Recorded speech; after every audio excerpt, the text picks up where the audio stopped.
Oh, yeah. Thanks. Congrats on the win, Coach. Thank you.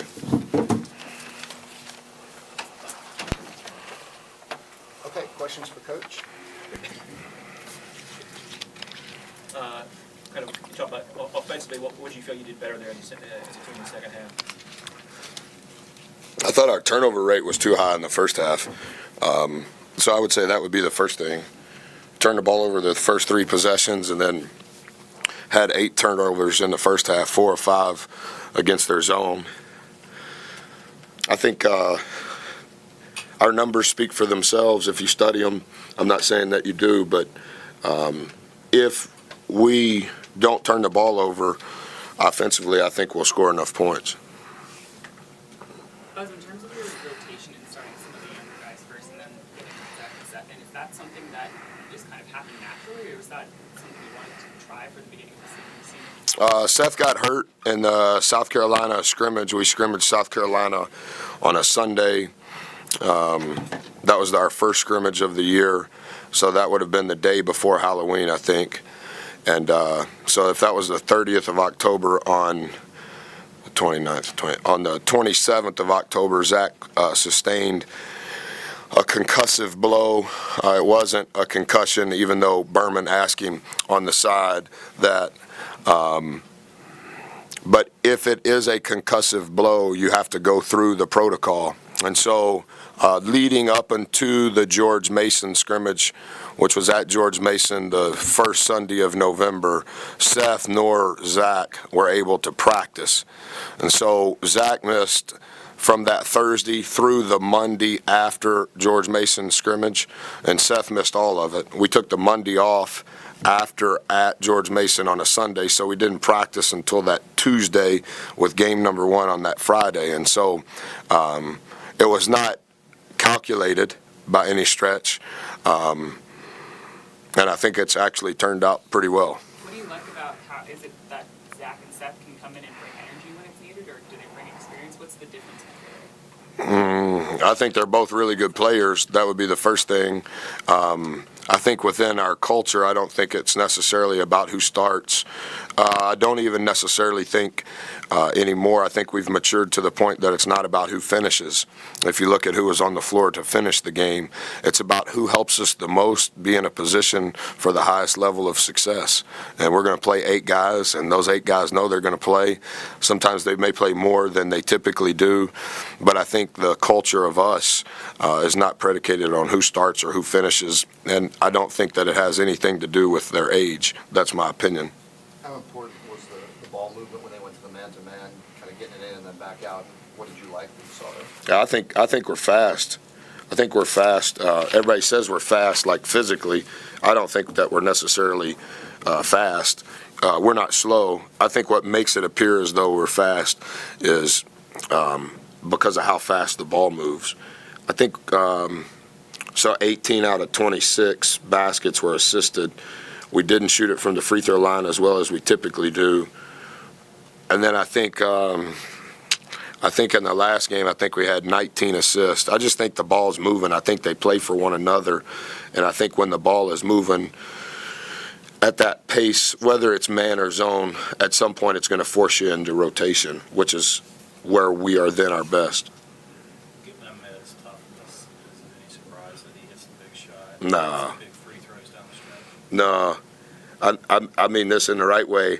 I've been to where Meg grew up, and he'll be fine in the toughest situation you can create. And I don't mean that for ball. There's a lot of players better than Med. I mean that for his life. What have you seen from Nadim? He was talking about how working against Zach has toughened him up. What have you seen from his development? I think he's the best prospect on our team. I love him. I think he's the best 5-man that I've ever recruited, signed, and coached. I think his ceiling is way higher than he thinks because he doesn't know. He's like Eddie Murphy in Coming to America. He's just happy to be here. And I think that's part of the reason why he's good, because he doesn't have a lot of bad voices in his head. He had a host family. Steve Smith has won like 1,000+ games. He can really coach, and he wants to do what you ask him to do in the most pure way of any 18-year-old high major player I've ever been around. You guys had a sequence there in the second half where they're on a run, Ahmed gets a floater, then you guys got to stop immediately, and then Lede gets that dunk. How big was that for you guys momentum-wise? Yeah, that floater, I've seen Med shoot that floater like 4,000 times in the gym during his redshirt year. It's not necessarily my favorite shot, not by Med, just in general.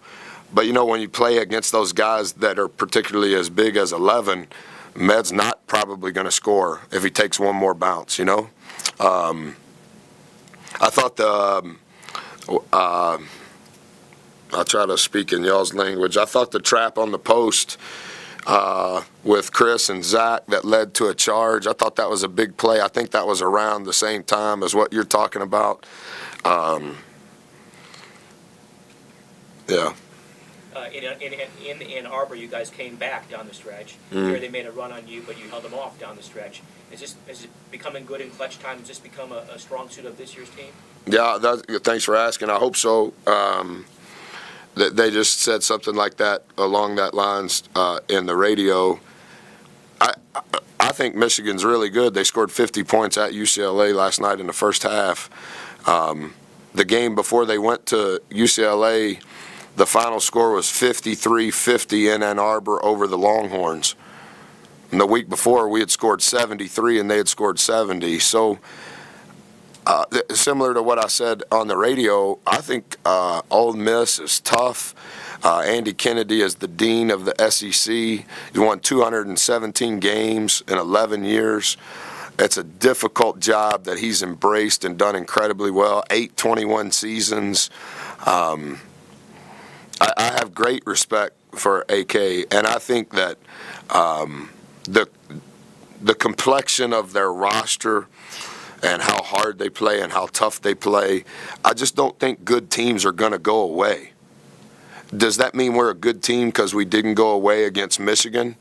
Only time will tell, but I think if you're not a good team, then you don't come back against Michigan, right? And I don't think, no matter what the score was in that run, when prior to me calling timeout, they're not going to go away. They're a good team, and you have to embrace that. And I think good teams do what you said. You know, they know how to fight from behind, and they know how to absorb a run from the opponent when they're ahead, and they know how to execute regardless of the circumstance, because you're going to be in both. And yeah, I agree with that. I think that's.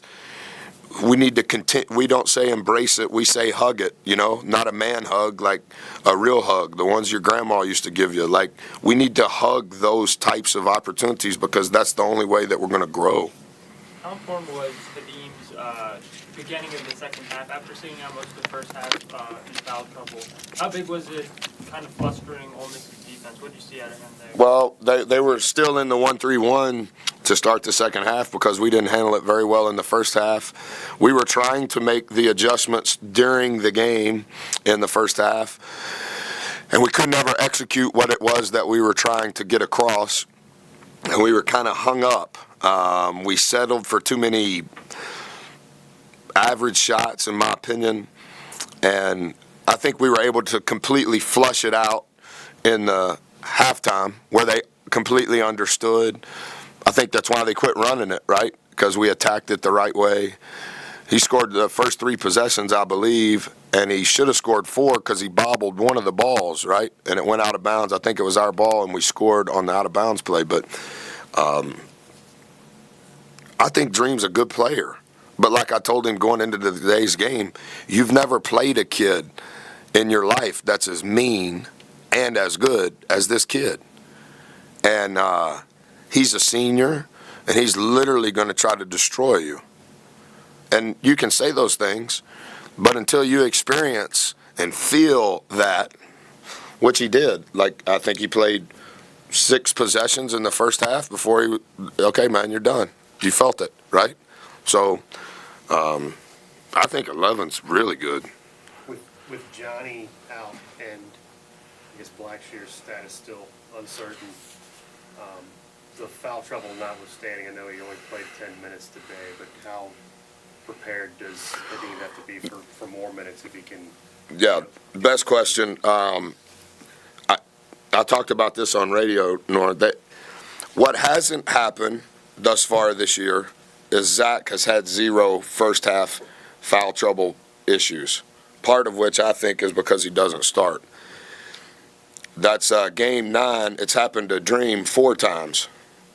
Dream was playing 14 minutes coming into today's game.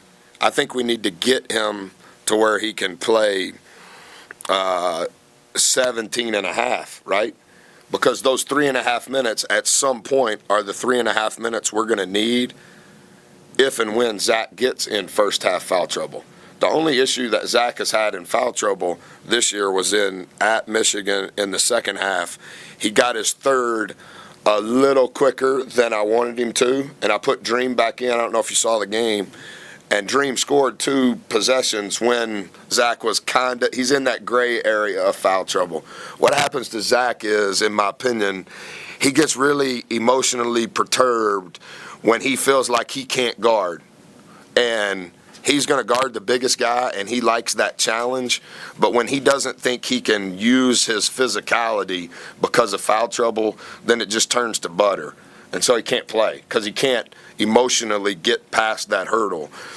And we talked about this on Friday at practice. We play 8 guys, and we have part of the reason also, sorry for the long answer, is some of the reason we haven't had foul trouble with Zach is some of the things we're trying to do defensively that are a little different than in the past. And I think that's protected him. And I also think that it's protected us. So we're 16th in the country in free throw, this is defensive lens, in free throw attempt per field goal attempt. That's never happened in my career. We are defending without fouling better than we've ever done. And I don't think that it's necessarily because we've changed our approach or philosophy on how we want to guard, but we've made some adjustments to what we're doing when we're in man, what we're doing to extend it, and then what we do to try to shrink it in the half court. And it's been, thus far, it's been very beneficial to us. Anything else for Coach? Thank you. Thanks, Coach. Thank you.